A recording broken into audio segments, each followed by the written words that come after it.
signifikan gitu. Apakah tentang siapakah orang yang beriman dan siapakah orang yang fasik itu. Karena letak iman sendiri sebetulnya adalah di dalam hati dan bukan di dalam penampilan kita, ya. Itu yang harus kita camkan bahwa tidak samalah ya. Kelihatannya bisa sama seseorang penampilan sama tapi hatinya kita tidak tahu. Nah, ini Allah berfirman tentang ini bahwa mereka tuh nggak sama, di sisi Allah tuh tidak sama. Meskipun kelihatan sama-sama makan, sama-sama tidur, sama-sama ibadah gitu atau sama-sama berbuat kebaikan, tapi di sisi Allah mereka tidak sama. Ayat ini ada hubungannya dengan asbabun nuzul. Ketika Ali bin Abi Thalib, yaitu beliau adalah ahlul Quran. Jadi kalau di zaman Rasulullah SAW itu Ali bin Abi Thalib itu adalah ahlul Quran. Setiap ada yang bertanya gitu tentang Al-Quran, pasti mereka merujuknya kepada Ali bin Abi Thalib.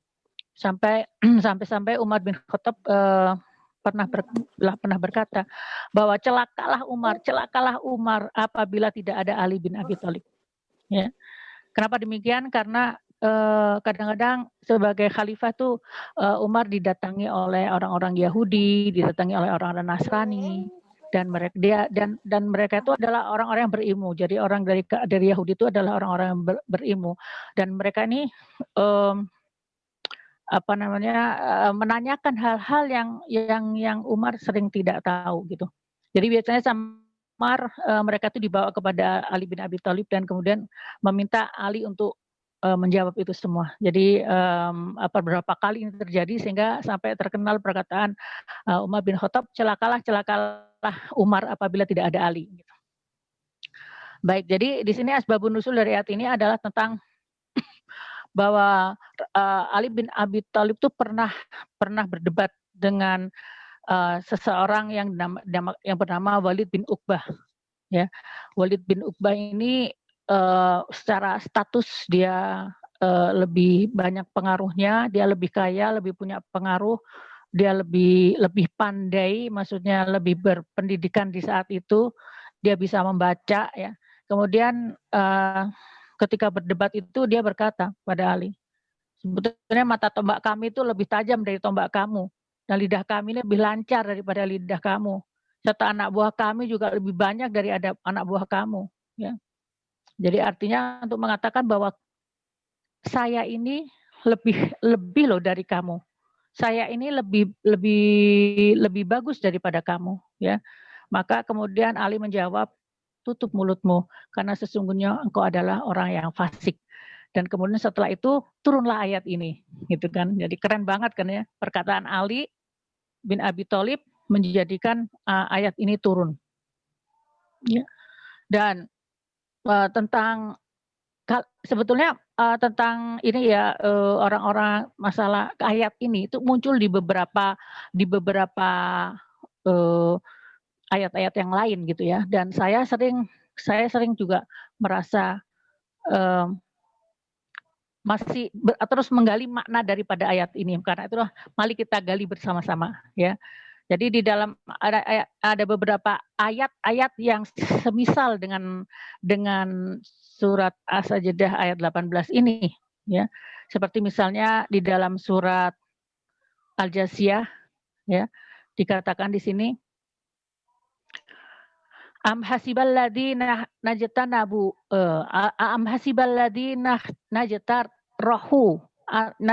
sayyiati an naj'alahum kalladzina amanu wa amilus solihat. Ya.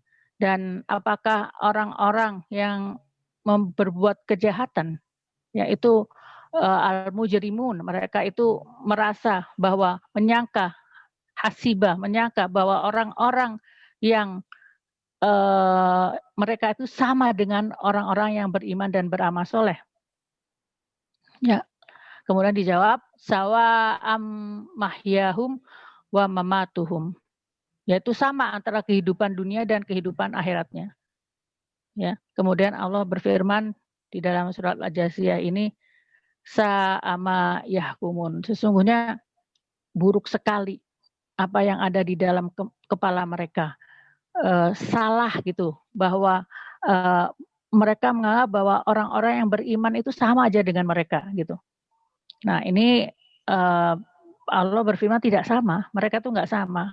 Sama-sama berjalan di muka bumi, tetapi hakikatnya mereka tidak sama dengan orang-orang yang berbuat al-mujrimun. Kemudian di ayat yang lain disebutkan di sini, am naj'alal ladzina amanu wa amilus solihati kal mufsidina fil ard. Apakah naj'alu kami ini menjadikan orang-orang yang beriman dan orang-orang yang giat untuk beramal soleh, berbuat kebaikan. Mereka itu seperti orang mufsidina fil ard. Apakah mereka sama dengan orang-orang yang suka berbuat kerusakan di muka bumi? Suka bermegah-megahan sehingga akhir dari bermegah-megahan itu adalah kerusakan di muka bumi. Am naj'alul muttaqina kal fujjar, firman Allah. Dan apakah sama kami menjadikan sama derajatnya orang-orang yang bertakwa, muttaqina kal fujjar, dan orang-orang yang berbuat maksiat. Di sini Allah memberikan statement kepada orang-orang yang berbuat kerusakan di muka bumi, orang-orang yang banyak berbuat keburukan, ya, fujar, berbuat dosa. Mereka menganggap bahwa sama aja itu orang yang beriman di antara orang-orang teman-temannya Rasulullah SAW itu ya sama saja gitu dengan mereka. Tidak, mereka tidak sama. Ya, firman Allah begitu. Nah, kemudian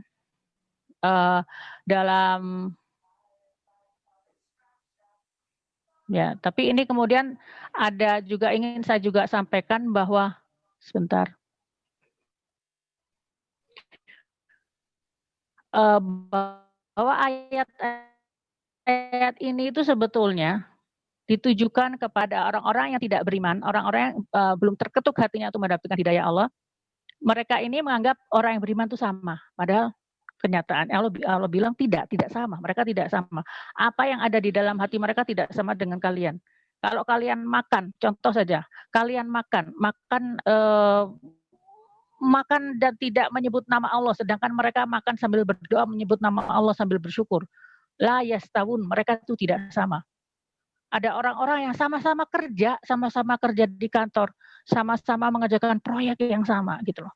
Tapi yang satunya dia menyadari bahwa semua yang dia lakukan adalah dari karunia dari Allah, kesehatannya, kepandaiannya, semuanya itu dari Allah Subhanahu wa taala, dan dia pakai ya maisyahnya itu untuk berbuat kebaikan, untuk sedekah, untuk menolong orang lain, untuk menafkahi keluarganya, semuanya itu dia lakukan. Itu berbeda statusnya dengan orang-orang yang nggak tahu lah, pokoknya yang penting kerja, dapat uang, nanti bisa happy-happy, bisa makan enak, bisa show off sedikit, punya baju mahal, bisa jalan-jalan ke luar negeri tanpa sebuah alasan yang bisa dipertanggungjawabkan di akhirat nanti. Nah, ini seperti ini berbeda. Jadi berbeda gitu. Nah, ini Allah ayat ini itu ditujukan ya kepada orang-orang yang tidak beriman kepada Allah, tidak bertakwa kepada Allah. Nah, akan tetapi yang harus diwaspadai, harus diperhatikan juga adalah bahwa bagaimana kita sebagai orang yang beriman mensikapi ayat-ayat seperti ini. Ya, karena begini, kalau kita belajar bahasa Arab, kita belajar tafsir, kita akan tahu bahwa ayat-ayat Al-Quran itu macam-macam. Ada ditujukannya kepada berbagai golongan dari manusia. Misalkan ya ayyuhalladzina amanu kepada orang-orang yang beriman, ya ayyuhan nasu kepada seluruh manusia, ya. Ya Bani Israel kepada orang Bani Israel. Ya ahlal kitab kepada ahlul kitab. Jadi konteks itu ya, konteks asbabun nuzul dan konteks daripada ayat itu menentukan, kita harus tahu ayat itu ditujukan pada siapa. Dan jangan sampai kita mengambil ayat yang salah menjadikan kita menjadi sombong. Ya, maksudnya gini, kembali gini, ayat-ayat yang seperti ini harus disikapi dengan hikmah. Artinya pertama, jangan sombong. ya. Karena, oh iya kita tuh berbeda ya dengan orang-orang yang muslim, dengan orang kafir, aduh kita teh hebat gitu ya, kita tuh isurgaeun, kita tuh selalu benar gitu ya. Padahal, itu kita harus evaluasi lagi, karena sebetulnya kebenarannya itu adalah pada ayat-ayat Al-Qur'annya. Kebenaran itu, keagungan itulah milik Allah, bukan milik kita. Kebenaran daripada ayat-ayat Allah tuh milik Allah. Tapi kita sendiri apakah kita ini benar di dalam memahami ayat-ayat Allah? Nah, itu yang harus kita juga pertanyakan. Ya. Jadi misal contohnya tuh beginilah, kalau saya bisa bilang, kalau misalnya ada seorang raja yang sangat hebat dan kemudian dia mempunyai banyak punakawan, ya, pembantu-pembantu lah gitu. Kemudian ada pembantu satu di pas pembantu-pembantunya itu semua tunduk kepada Allah, tapi ada satu yang dia tuh merasa, "Aku ini loh yang membantu raja, aku ini loh yang dekat dengan raja, aku ini loh yang paling ngerti apa maunya raja, aku ini loh." Tapi akhirnya lama-lama apa yang terjadi, pembantu yang lain menjadi kesel gitu loh sama si yang satu ini. Karena apa? Dia sombong. Padahal sebetulnya dia bukan raja, dia nggak punya istana, dia tidak tidak memiliki kehebatan sebagai raja, tapi dia sombong karena dia dekat dengan raja. Ini kan menyebalkan ya. Nah, ini yang terjadi dengan beberapa daripada kita, ya, daripada kaum muslimin, bahwa merasa bahwa kita ini dipuji Allah dalam ayat-ayat seperti ini, kemudian kita merasa bahwa kita ini sudah benar. Sebetulnya yang benar tuh bukan kita, yang benar itu adalah kebenaran Allah, bahwa Allah tuh Maha Pengasih, Maha Penyayang, Maha Hebat, Al-Aziz, Maha Maha Kuasa, Maha Perkasa, itu Allah yang punya gitu. Kita mah nggak punya itu. Nah, kemudian kita ini jadi harus tahu diri gitulah. Dan kemudian ayat-ayat Allah yang benar apa? Ayat-ayat Allah, bukan bukan kitanya yang benar. Kita ini hanya menyampaikan ayat-ayat Allah. Jadi kalau dengan ini saya mencoba membuka ya, membuka pemahaman tentang ayat-ayat Allah ini, karena saya kemarin sempat prihatin juga, ada saudara gitu ya, yang kalau di grup tuh selalu posting tentang ayat Quran, tentang hadis, memposting tentang hal-hal yang baik lah secara Islam gitu. Tapi dia tidak disukai oleh saudara-saudaranya, itu masih dalam satu grup saudara gitu ya. Dia tidak sukai. Kenapa? Karena ya dia merasa bahwa dia yang memiliki kebenaran, dia yang paling benar. Kalau diajak diskusi tentang hal-hal yang, "Bener nggak sih kalau gini, bener nggak kalau gitu?" Dia tidak mau menerima diskusi. Dia bilangnya, "Ini maksudnya begini, saya memahaminya gini." Dia tidak mau membuka akal dan pikirannya untuk menerima, pendapat dari orang lain. Sehingga sampai ada beberapa yang akhirnya keluar dari grup karena nggak nyaman dengan bapak ini. Jadi kalau saya perhatikan itu dari mana itu berasal? Asalnya itu dari ego. Jadi salah menerapkan ayat, salah menerapkan bahwa kebenaran itu adalah pada Allah dan kalamnya, tetapi bukan pada dirinya. Bisa jadi dirinya hanya paham ilmu sedikit, tapi kemudian dia merasa dirinya tahu banyak. Karena itulah kita perlu belajar Al-Quran, karena kalau kita masuk dalam Al-Quran, maka kita akan terheran-heran gitu bahwa apa yang ada di dalam pikiran kita tuh tidak selalunya sama dengan Al-Quran. Nanti kita sedikit-sedikit ya belajarnya itu ya. Tapi satu hal bahwa kalau kita belajar Al-Quran, saya ingin ingatkan lagi bahwa kalau kita belajar Al-Quran itu kita harus rendah hati. Nggak boleh sok tahu ya, nggak boleh merasa diri kita benar, paling benar ya. Kalau kita udah punya mindset seperti itu, maka dalam beberapa hadis disebutkan juga bahwa tentang masalah kesombongan, bahwa kesombongan itu bukan milik manusia. Kesombongan itu sebetulnya adalah istikbaro. Istikbaro itu artinya merasa diri besar. Kalau orang merasa diri besar artinya ya tidak besar kan. Jadi, orang yang, sombong atau merasa dirinya besar itu Allah bahkan dalam sebuah hadis dikatakan bahwa, eee, ada 3 golongan orang yang tidak perlu ditanya tentang mereka itu, dan artinya mereka itu nggak perlu ditanya macam-macam lah gitu, tapi langsung aja masuk jurusan neraka gitu ya. Yaitu yang pertama adalah yang mencabut selendang Allah, kan selendang Allah itu adalah, kesombongan. Jadi, mutakabbir ya, wallahu mutakabbir. Allah itu adalah zat yang maha besar dan berhak untuk merasa dirinya besar, karena memang Allah itu tidak ada taranya ya, tidak ada tandingannya. Nah itu maka kesombongan dari Allah itu adalah selendang daripada Allah, dan pakaiannya itu adalah kebesaran itu sendiri ya. Akbar dari kebesaran Allah sendiri itu adalah, pakaian dari Allah. Karena itu tidak boleh seseorang itu merasa dirinya sombong, la yadkhulul jannah, tidak akan masuk surga orang yang di dalam hatinya ada sebesar zarah biji sawi saja daripada kesombongan, ya. Wah, ini juga aduh masalah sombong ini, betul-betul buat saya tantangan tersendiri ya, karena, eee, kadang-kadang orang yang dihinggapi sombong itu adalah orang yang, mempunyai banyak karunia duniawi. Jadi yang pandai, yang kaya, yang banyak pengikut ya, eee, yang dihormati oleh banyak orang. Nah ini yang sangat-sangat rawan sekali terhadap, rasa sombong itu. Dan kadang-kadang yang bersangkutan juga tidak tidak merasa bahwa dirinya sombong, tapi kalau kita masuk lagi ke dalam Al-Qur'an, kita kaji lagi dalam Al-Qur'an, maka kita bisa tahu bahwa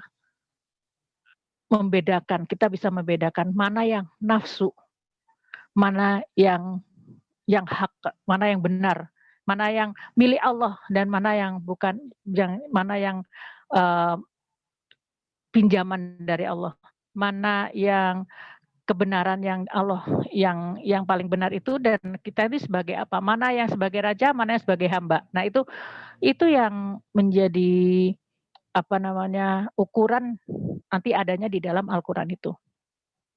Ya tapi kalau mau belajar Al-Qur'an itu memang harus sedikit-sedikit harus telaten gitu, nggak bisa kalau mau paham Al-Qur'an itu langsung pengen tahu semuanya gitu, nggak bisa.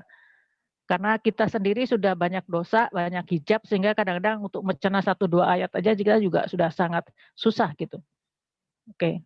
Jadi itu kembali lagi pada hadis Rasulullah SAW ini bahwa, eee, salah satu orang yang tidak perlu dihisab dan langsung masuk ke neraka adalah orang yang sombong. Yang kedua adalah orang yang ragu-ragu terhadap perintah Allah dan orang yang putus asa dari rahmat Allah. Ya, ini yang nomor 3 nih, orang yang putus asa dari rahmat Allah.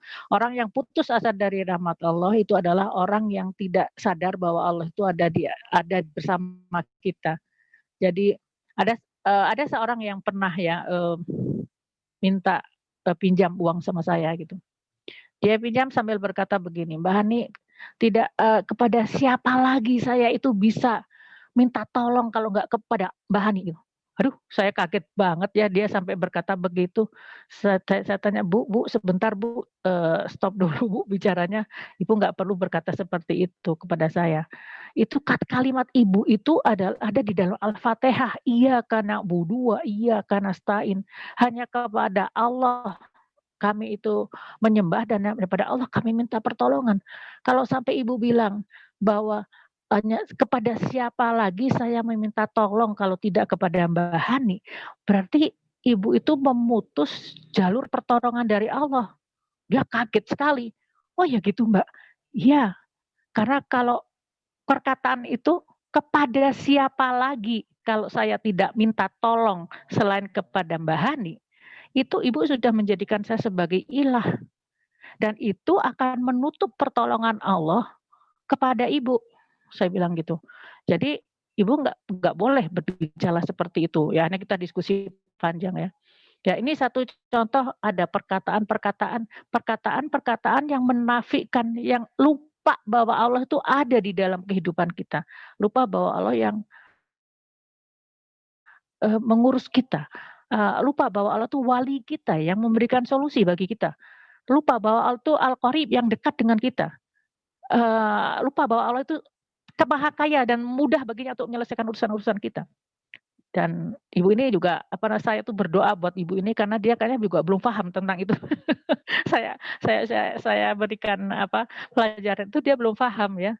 Moga-moga satu ketika nanti beliau bisa lebih memahami. Karena sebetulnya kalau pertolongan gini, kalau ketika ucapan seperti ini menjadikan pertolongan Allah itu terputus karena Allah itu kalau di dalam Al-Qur'an tuh beliau kalau kamu mau minta tolong ud'uni astajib lakum.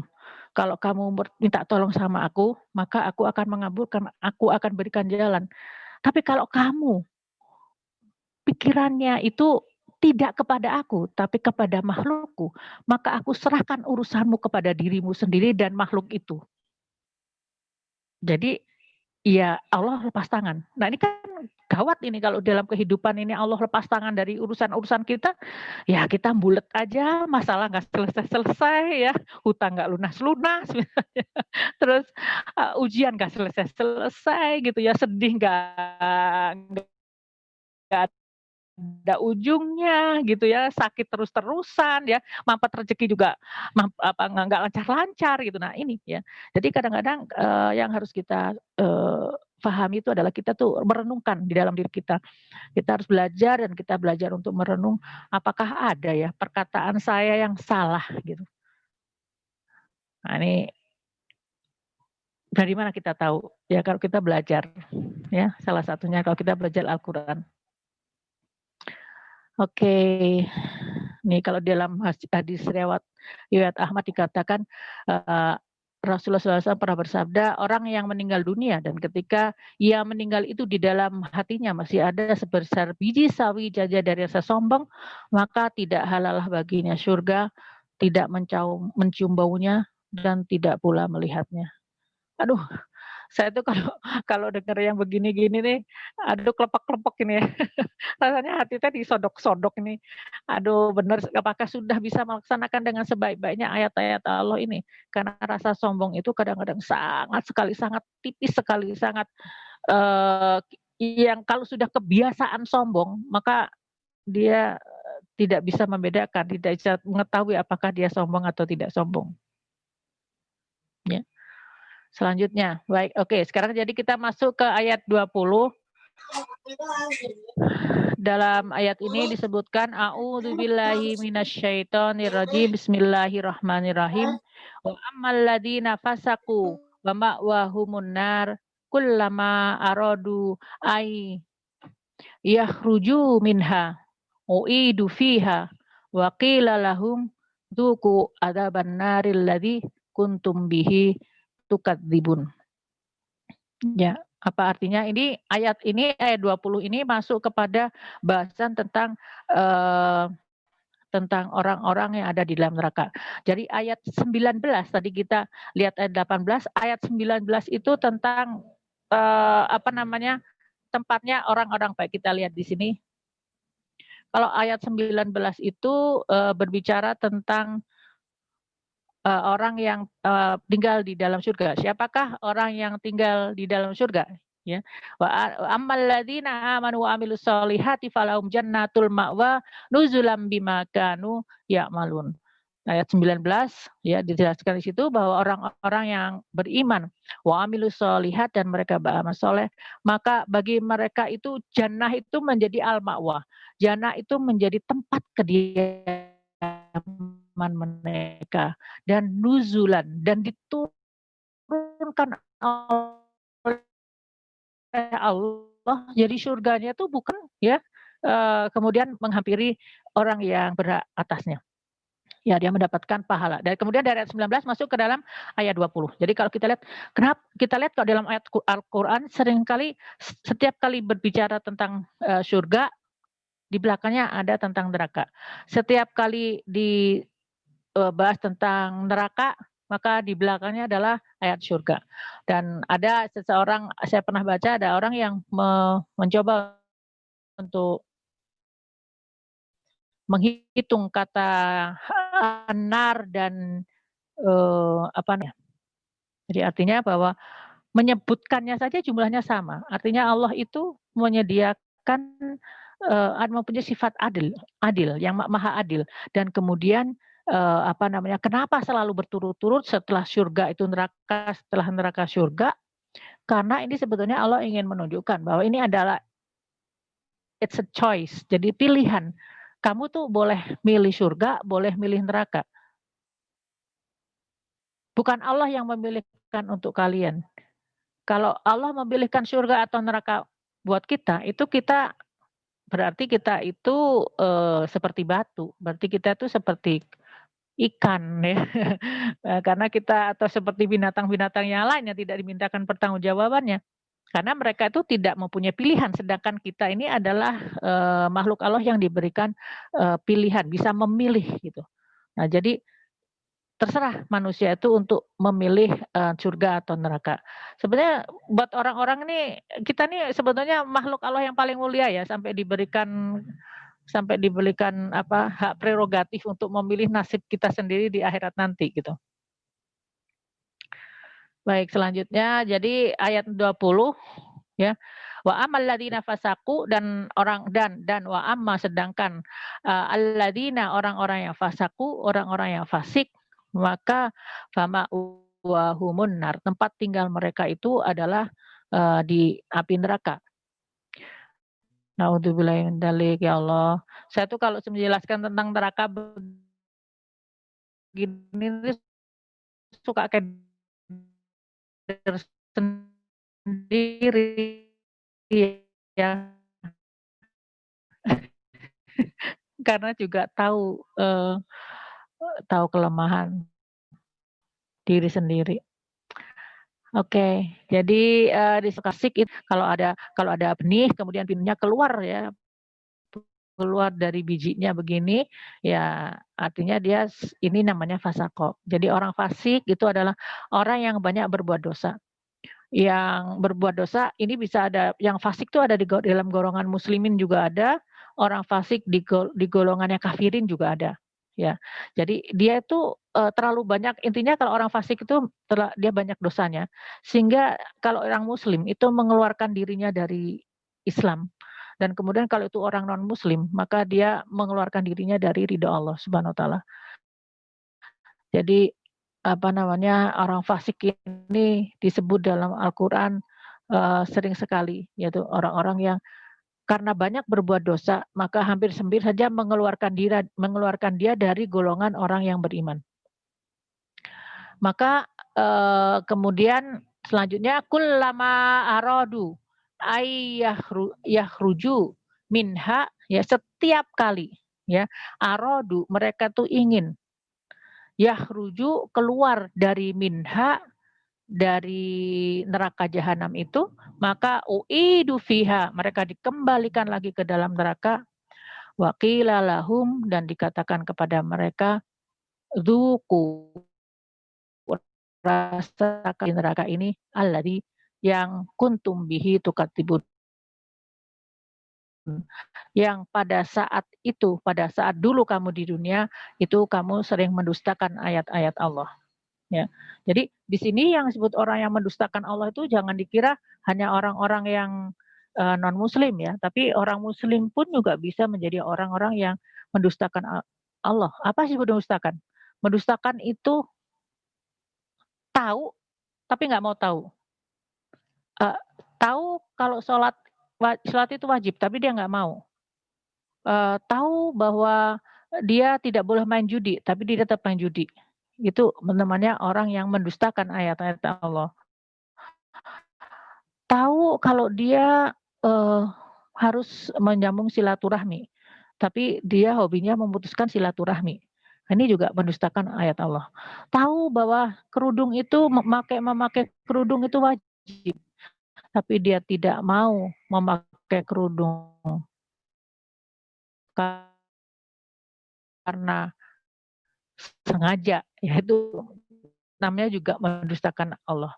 Beda dengan ingin pakai kerudung tapi saya kok rasanya belum kuat ya, tolong doakan. Mungkin keimanannya belum sampai ke situ ya, tapi dia paling enggak dia tahu bahwa dia itu kurang. Nah, ini bukan termasuk orang yang mendustakan. Orang yang mendustakan itu orang yang tahu, tapi dia melakukan apa yang tidak boleh itu. Itu yang disebut dengan mendustakan. Oke, selanjutnya, nah kita sekarang belajar apa yang disebutkan oleh Al-Quran yang berhubung dengan ahli neraka tentang bab bahwa mereka itu yang tadi bab tentang bahwa mereka itu mereka ingin keluar ya dari api neraka, tetapi mereka dikembalikan lagi ke dalam api neraka itu. Ayat-ayat yang terkait dengan permintaan ahli neraka ini banyak ya. Tapi saya taunya baru ini, baru 4 ya. Jadi kalau nanti ada yang tahu yang lain ya kita bisa berbagi. Sekarang kita share aja yang 4 ini aja dulu ya. Yang pertama yaitu disebutkan dalam surat Al-Ghafir. Ya, a'udzu billahi minasyaitonir rajim. Bismillahirrahmanirrahim. Qalu rabbana amattana thnataini wa ahyaitana tznatain fa'taraqna bidzunubina fahal ila khurujim min sabil. Mereka itu mereka berkata Robbana, wahai Tuhan kami. Nah ini coba lihat kata-katanya Robbana. Jadi mereka sudah melihat kebenaran itu dan kemudian mereka mengakui bahwa Tuhan ada di hadapan mereka. Mereka berkatanya Robbana, wahai Tuhan kami, ngaku gitu. Kalau ada tuh kan ada perkataan misalnya orang Yahudi yang ketika Bani Israel ketika diminta oleh Nabi Musa untuk berjuang ya memperjuangkan suatu desa yang diserang oleh orang-orang yang mujrimun ya orang-orang jahat, maka kemudian mereka diminta oleh Nabi Musa ya berdasarkan perintah Allah juga untuk berperang melawan orang yang dizolimi. Tapi apa yang mereka katakan, ya udah Musa kamu pergi aja sama Tuhan kamu. Ya, berperang aja sama Tuhan kamu. Kan Tuhan tuh kan hebat. Ya, berperang aja sama Tuhan kamu. Nah ini jadi kalau kata-kata itu Tuhan kamu, Robba Musa wa Harun, ya artinya dia tuh nggak merasa punya Tuhan gitu kan. Nah, ini jadi kalau orang-orang yang di neraka nanti mereka melihat Allah. Jadi mereka tahu ada Allah, semua udah jelas. Makanya bilang Robbana, wahai Tuhan kami, ya. Mereka berkata amat dana, engkau telah mematikan kami, ya. Isnataini 2 kali. Dan kemudian wa ahyaitana natain, dan engkau sudah menghidupkan kita 2 kali. Dan kemudian kami sekarang fa'tarafna, kami mengakui bidunubina dengan dosa-dosa kami. Maka fahal, jadi dia tuh menunjukkan bahwa Allah Maha Kuasa di sini. Dan kami mengakui dosa-dosa kami yang sebelumnya, maka meminta kepada Allah supaya Allah menjadi mengampuni, memberikan kesempatan yang kedua buat mereka, yaitu fahal ila hurujim min sabil, maka apakah ada bagi kami jalan keluar dari neraka ini. Ya. Dan kemudian di dalam ayat-ayat ini kita lihat dijawab oleh Allah langsung ya dalam surat Al-Ghafir ayat 12 ya. Zalikum bi annahu idza du'iyallahu wahdah kafartum wa yusyrak bihi tu'minu fal hukmu lillahil aliyil kabir. Ya, zalikum. Hal itu disebabkan karena sesungguhnya bi annahu, sesungguhnya mereka itu mengingkari ayat-ayat Allah, idza du'iyallah, bila diseru oleh Allah, mereka diminta oleh Allah untuk melakukan sesuatu sesuai dengan apa yang ada syariat agamanya, mereka itu ingkar kepadanya, ya. Maka mereka kafartum. Wa yusyrak bihi tu'minun, dan mereka itu syirik, ya, mempersekutukan Allah. Maka sekarang fal hukmu lillahil aliyil azim. Maka sekarang ini adalah hukmu lillah. Jadi hukum keputusan itu adalah milik Allah, dan dialah Allah yang maha tinggi, dan dialah Allah yang maha besar. Ya, jadi oleh Allah ditolak perkataan mereka. Nah, ini kalau kita lihat di sini, kita buat saya personally saya merasa beruntung ya, bisa memahami Al-Quran dengan bahasa Arabnya gitu ya, dengan membaca tafsirnya, akhirnya bisa sharing dengan teman-teman di sini. Karena apa?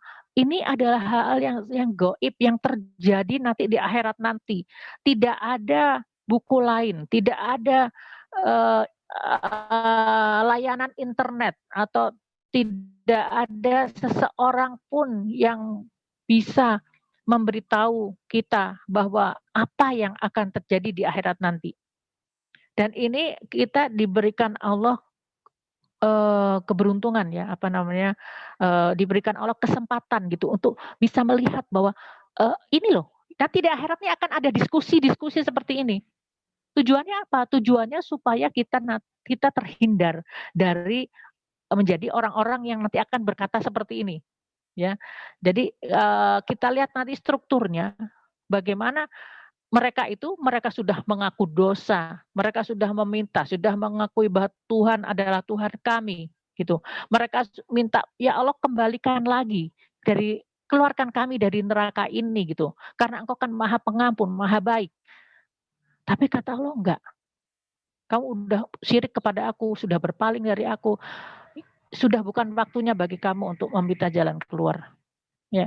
Jadi semoga kita tidak menjadi orang-orang yang nanti di akhirat berkata yang seperti ini. Naudzubillah min dzalik. Karena itu kita harus belajar. Kita belajar dan kemudian kita sedikit demi sedikit kita aplikasikan Al-Quran itu dalam kehidupan kita. Sehingga kita akan menjadi orang-orang yang merasa beruntung di akhirat nanti. Bukan orang-orang yang menyesal di akhirat nanti. Oke, lanjut kita ke yang pertama tadi. Sekarang yang kedua. Yang kedua ada di dalam surat As-Sajdah ayat 12, yaitu ketika manusia itu meminta untuk dikembalikan ke dunia untuk beramal saleh. Jadi apa beramal saleh? Jadi mereka minta lagi gitu. Mereka berkata, walau taroh, dan apabila taroh mereka itu melihat idil mujrimuna, orang-orang yang mujrimun, orang-orang yang banyak berbuat dosa itu melihat nakisu ru'usihim inda rabbihim, melihat Allah dan mereka, kemudian mereka nakisu, mereka itu meletakkan yang paling tertinggi daripada bagian tubuhnya, yaitu kepala ke yang paling bawah. Jadi mereka bersujud gitu ya. Ru'usim inda rabbihim, maka mereka berkata, Rabbana, ya, wahai Tuhan kami, absorna, kami sudah melihat, wasami'na, kami sudah melihat apa? Kami sudah melihat akhirat ini ada. Kita sudah di padang mahsyar kemarin lama banget gitu. Kemudian sekarang dia hisab. Kemudian setelah itu masuk ke dalam neraka. Sekarang absorna, kita sudah melihat itu. Wasami'na, dan kita sudah mendengarkan apa? Mendengarkan suara-suara akhirat, mendengarkan gemuruhnya suara malaikat penghuni neraka. Kita bisa mendengar betapa ada suara-suara yang indah di surga untuk orang yang berhak mendapatkan surga. Maka sami'na, kami sudah mendengar. Farji'na, kalau sudah kami sudah lihat, kita udah kapok ya Allah. Farji'na, kembalikan kami, ya, na'mal solihan, agar kami bisa beramal soleh.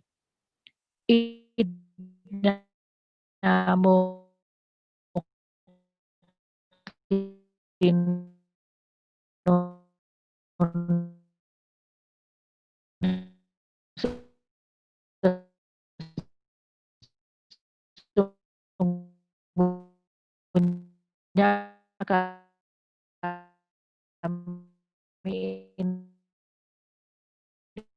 ini adalah orang-orang